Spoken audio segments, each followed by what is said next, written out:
Salve saudara-saudariku yang terkasih dalam Kristus. Mari kita bahas seputar kesalahan ajaran dari orang-orang yang disebut reformis Protestan.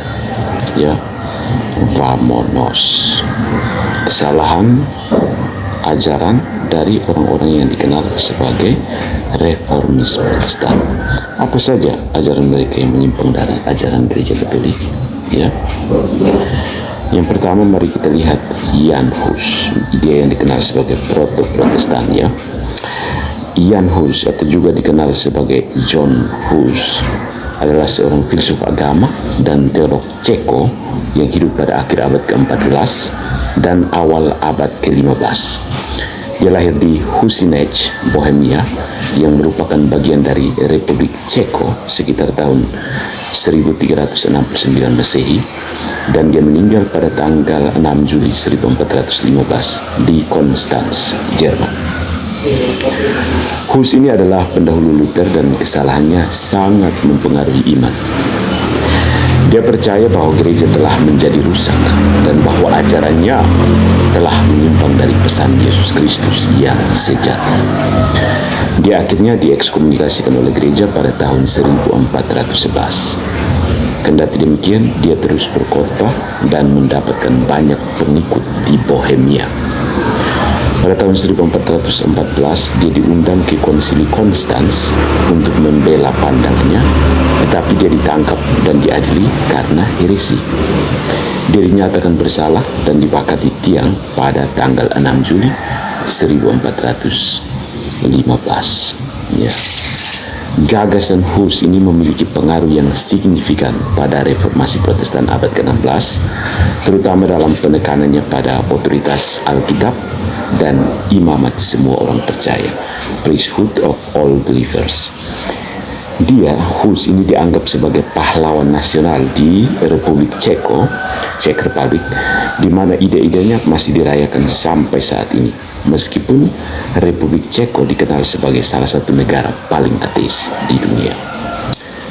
Pelukan Protestantisme pada akhirnya mengarah pada ateisme. Ya. Nah, mari kita lihat apa yang Hus ajarkan yang melawan doktrin Katolik.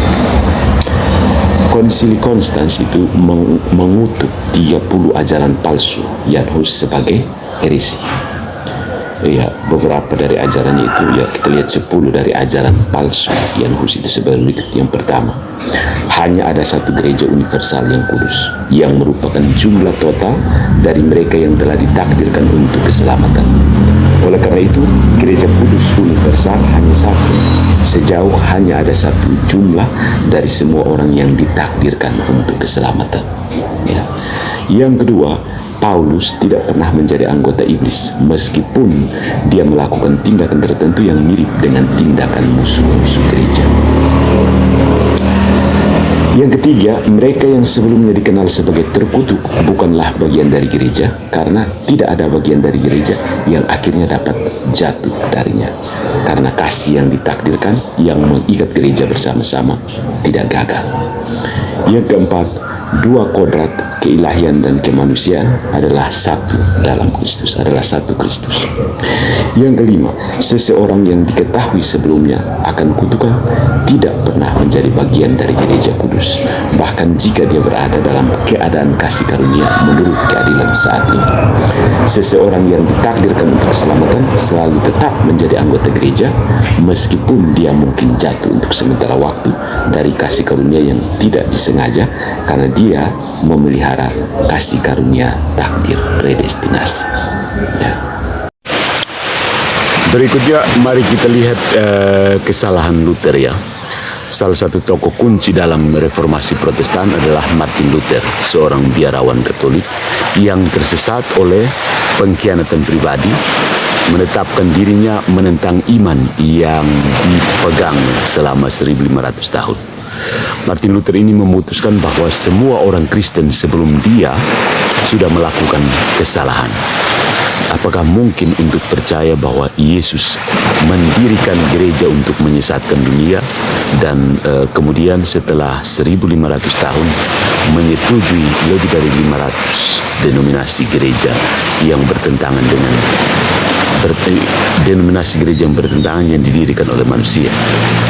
Tetapi ya, mungkin kamu bisa mengatakan gereja Protestan adalah gereja Kristus, dimurnikan dari kesalahan, dan hanyalah bentuk yang dimurnikan ini berasal dari Luther.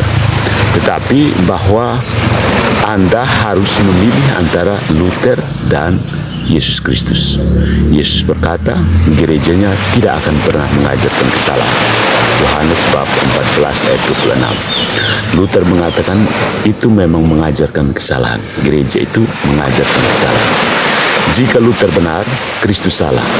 Jika Kristus benar, Luther dan semua pengikutnya salah. Itu saja. Ya. Kesalahan-kesalahan utama Luther terkandung dalam proposisi berikut ini. Dari kita lihat. Yang pertama, tidak ada kekuatan pengajaran tertinggi di dalam gereja. Yang kedua, penguasa duniawi memiliki kekuasaan tertinggi dalam hal-hal gerejawi. Yang ketiga, tidak ada imam. Yang keempat, semua yang harus dipercaya ada di dalam Alkitab. Yang kelima, masing-masing bisa menafsirkan kitab suci sesuka hatinya. Yang keenam, hanya iman yang menyelamatkan. Perbuatan baik itu berlebihan. Yang ketujuh, manusia kehilangan kehendak bebasnya karena dosa asal. Yang kedelapan, tidak ada orang-orang kudus, tidak ada pengorbanan Kristen, tidak ada sakramen pengakuan, dan tidak ada api penyucian. Kita bisa membaca lebih lanjut dengan bagaimana mengetahui kesalahan-kesalahan Luther. Sementara di luar Lutheranisme itu, Martin Luther melepaskan semacam dia mengajak perang suci melawan gereja. Pertempuran fisik yang sebenarnya untuk membela gereja Katolik itu meledak di Jerman dan di luar negeri Italia saat itu. Gerakan protesnya secara resmi disebut Protestan. Konflik fisik yang dihasilkan di Jerman saja itu menyebabkan kehancuran lebih dari 1.000 biara dan kasti, perampokan ratusan desa petani yang ditinggalkan dalam abu, dan pembakaran panen dari bangsa-bangsa. Ya. Lebih dari 100.000 orang tewas. Yang lain terinspirasi oleh cara yang mudah dan menggoda untuk menemukan keselamatan sekali untuk selamanya. Dengan cepat menumpuk masing-masing dengan interpretasi kitab suci yang berbeda. So said, Luther telah berhasil memecah-mecah kekristenan. Jadi siapakah Ulrich Zwingli? Dia adalah seorang teolog Swiss dan pemimpin reformasi Protestan di Swiss. Gagasan-gagasan keagamaan Zwingli muncul secara independen dari gagasan Luther pada awal abad ke-16. Namun keduanya berusaha untuk menyerang iman Kristen dengan doktrin yang sangat berbeda dari yang diberitakan selama 15 abad sebelumnya. Zwingli membawa interpretasinya sendiri ke Swiss, di mana dia mengajarkan bahwa tubuh dan darah Kristus yang sebenarnya tidak hadir dalam Ekaristi, tetapi hanya representasi.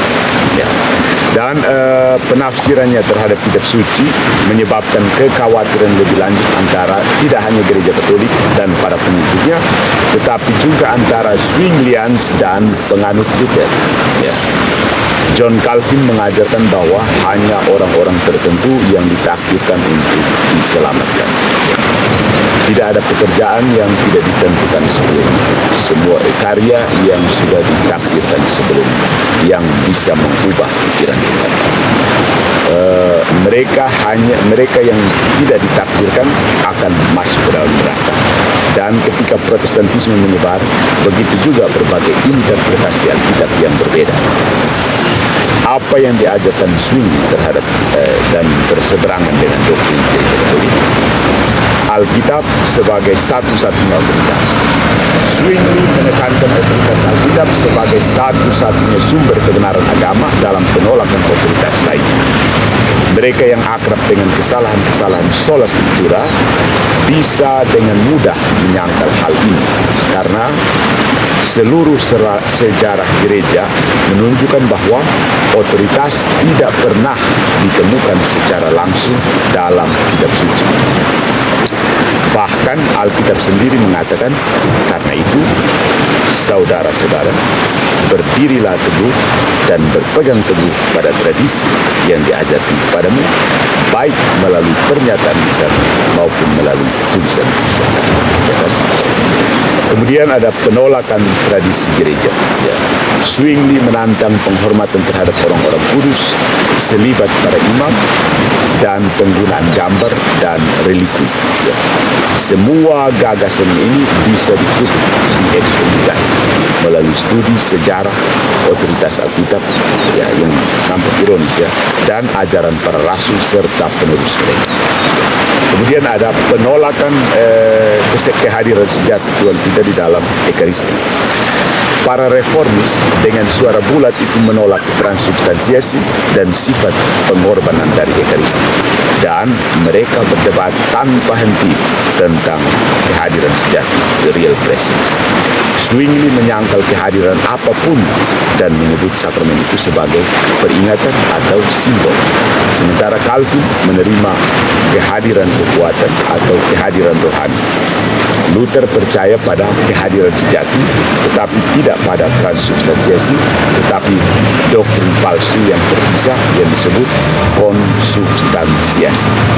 Zwingli sebenarnya sangat menentang Calvin dan Luther, sehingga dia menyatakan mereka berkutuk dan adalah pelayan setan.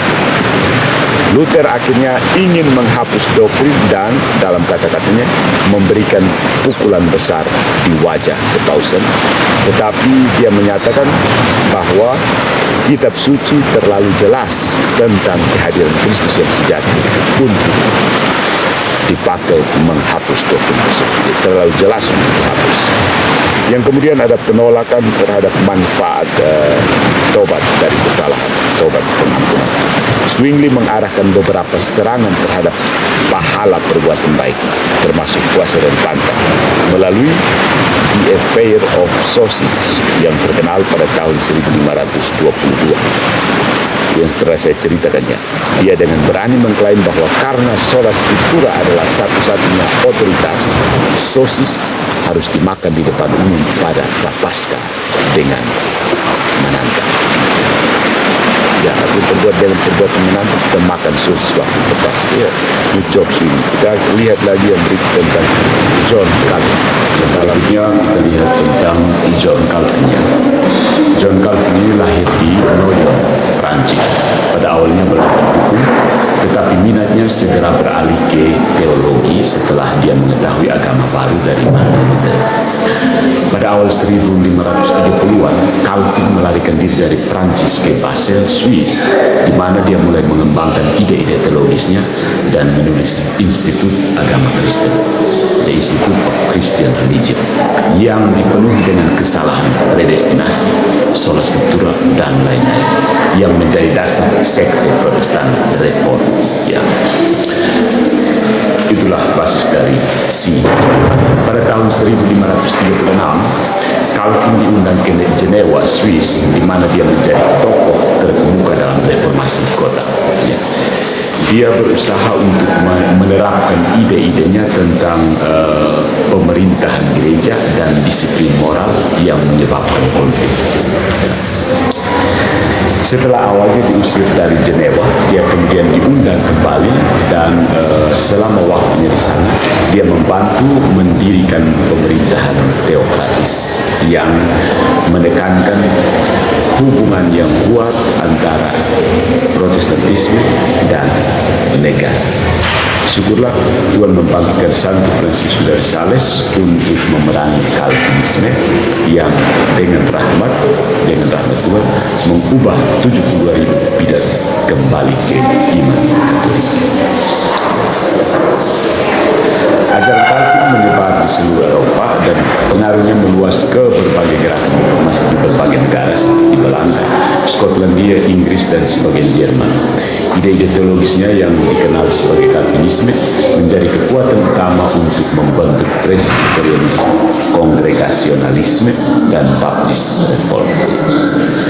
Apa yang Calvin ajarkan melawan doktrin Katolik? Ya, Alkitab sebagai satu-satunya otoritas. Seperti Luther dan Zwingli, Calvin menekankan otoritas Alkitab sebagai satu-satunya sumber kebenaran agama dalam penolakan terhadap otoritas lainnya. Dia menolak pandangan Katolik bahwa tradisi bersama dengan kitab suci memiliki otoritas yang sama dalam masalah iman. Bagi Calvin, Alkitab saja sudah cukup untuk memahami kehendak Tuhan dan menerima bimbingan ilahi. Dan seperti orang-orang yang datang sebelum dia, pandangan Calvin dibantah oleh kitab suci itu sendiri dan 1500 tahun sejarah gereja yang sebenarnya. Yang berikutnya adalah pembenaran oleh iman saja. Ya, seperti Calvin, seperti pendiri Protestan lainnya berpegang pada doktrin sola fide atau pembenaran oleh iman saja. Dia mengajarkan bahwa keselamatan datang melalui iman kepada Yesus Kristus saja dan tidak mengharuskan kita untuk menghidupi iman kita melalui perbuatan apapun yang bertentangan dengan ajaran Tuhan kita secara langsung. Dan kemudian ada penolakan hierarki terlihat yang ditetapkan oleh Kristus sendiri. Dia menentang sistem hierarki gereja yang didirikan oleh Kristus untuk memiliki alam fisik, dunia yang fisik ini, termasuk otoritas paus. Juga termasuk penolakan terhadap tradisi gereja. Calvin keberatan dengan penghormatan terhadap orang-orang kudus dan penggunaan gambar dan religi. Ya, kemudian ada penolakan dari sakramen, kita lihat part berikut. Calvin hanya mengakui dua sakramen, pembaptisan dan Ekaristi, tetapi dia bahkan memandang kedua sakramen itu sebagai tindakan simbolis yang menunjuk pada realitas spiritual dan menolak gagasan sakramen sebagai saluran rahmat ilahi yang mempengaruhi apa yang dimaksudkan. Karena itu dia menyangkal kehadiran Kristus yang sejati, kurban misa, dan bahkan kemanjuran baptisan untuk keselamatan. Mereka yang dibaptis sebagai anak-anak dalam denominasi yang mengikuti gagasan Calvin harus dibaptis secara kondisional setelah berpindah agama ke iman Katolik. Ya, karena mereka menyangkal baptisan sebagai sarana keselamatan. Kemudian ada ajaran tentang predestinasi, ya. Calvin ini mengajarkan tentang predestinasi. Salah satu ajaran Calvin yang paling kontroversial dan mengerikan adalah doktrin takdir atau predestinasi.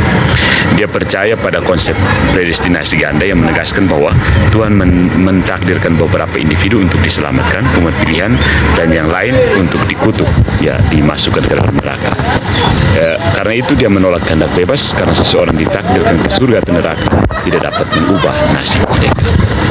Ya, berbagai gereja, kongregasi reformasi dan presbyterian melihat kesalahan-kesalahan ini sebagai dasar mereka, dan kita memiliki tanggung jawab untuk bekerja bagi pertobatan mereka yang terjerat dalam kesalahan-kesalahan Calvin.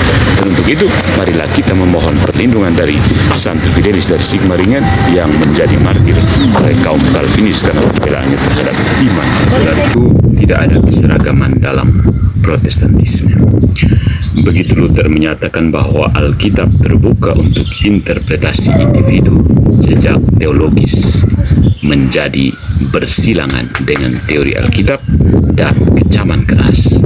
Luther, Calvin, Zwingli, Anabaptis, dan lainnya semuanya mengkhotbahkan jalan yang berbeda dari apa yang masing-masing gambarkan sebagai jalan sejati menuju keselamatan.